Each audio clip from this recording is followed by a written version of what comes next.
Ratun Amalia dari program studi S1 Farmasi Fakultas Kesehatan Universitas Harapan Bangsa Purwokerto.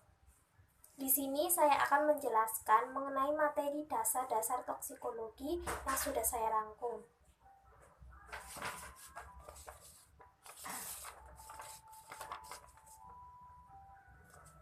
Baik, yang pertama, toksikologi itu berasal dari bahasa Yunani atau Latin, di mana terdapat kata toksikos dan toksikum yang berarti racun, kemudian logia dan logos yang berarti ilmu, di mana dalam bahasa Yunani juga terdapat kata toksikom yang berarti racun panah, di mana panah pada saat itu digunakan sebagai senjata dalam peperangan, yang pada anak panahnya terdapat racun.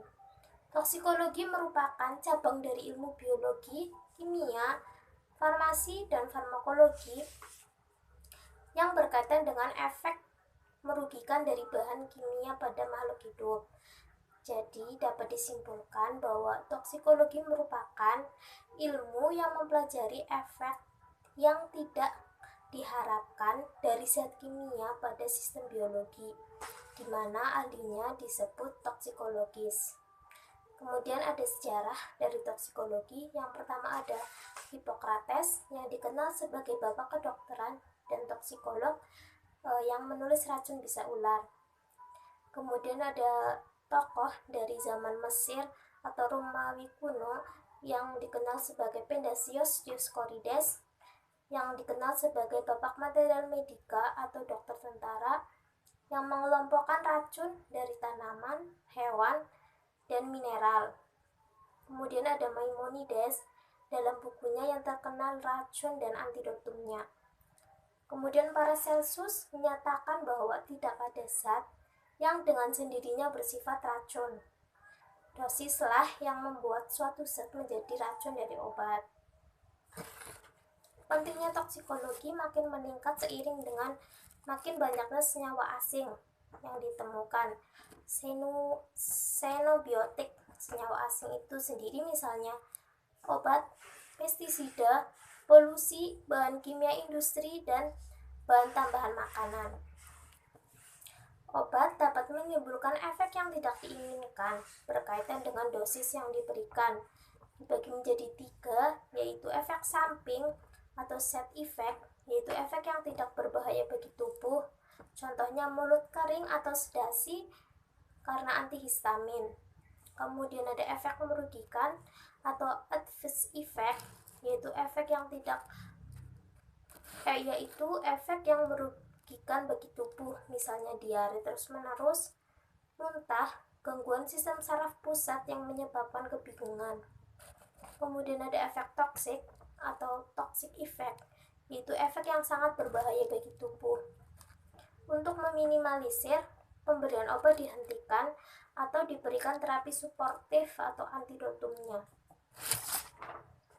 Kemudian saya akan menjelaskan hubungan ilmu dasar dan terapan dengan cabang toksikologi. Bisa dilihat di mana toksikologi merupakan cabang dari farmakologi, biologi, kimia, matematika, imunologi, patologi, fisiologi, dan kesehatan masyarakat. Toksikologi dibagi menjadi 3 konsep dasar. Yang pertama ada toksikologi lingkungan, toksikologi ekonomi, dan toksikologi forensik.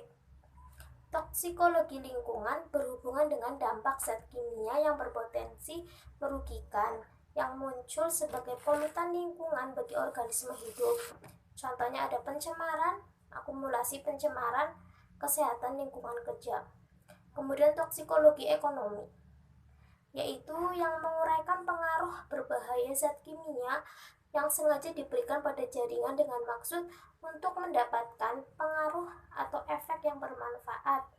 Misalnya ada perkembangan obat, zat tambahan pada makanan, dan pestisida. Kemudian ada toksikologi forensik, yaitu yang mempelajari aspek mediko-legal pada zat kimia yang bertujuan untuk menyelidiki hukum atau medis, kasus kematian, keracunan, dan penggunaan obat. Misalnya ada aspek mediko-legal, diagnosis, dan terapi. Kemudian klasifikasi dari bahan toksik. Yang pertama itu ada organ tujuan, misalnya hati, ginjal, dan sistem hematopoietik. Kemudian ada penggunaan, misalnya pestisida, pelarut, dan food aditif. Sumber, contohnya tumbuhan dan hewan. Efek yang ditimbulkan, contohnya kanker dan mutasi. Bentuk fisik, zat cair. Kemudian susunan kimia, misalnya amino aromatis, halogen, dan hidrokarbon. Sekian yang dapat saya sampaikan. Mohon maaf apabila terdapat tutur kata yang tidak berkenan. Wabillahi taufiq wal hidayah. Wassalamualaikum warahmatullahi wabarakatuh.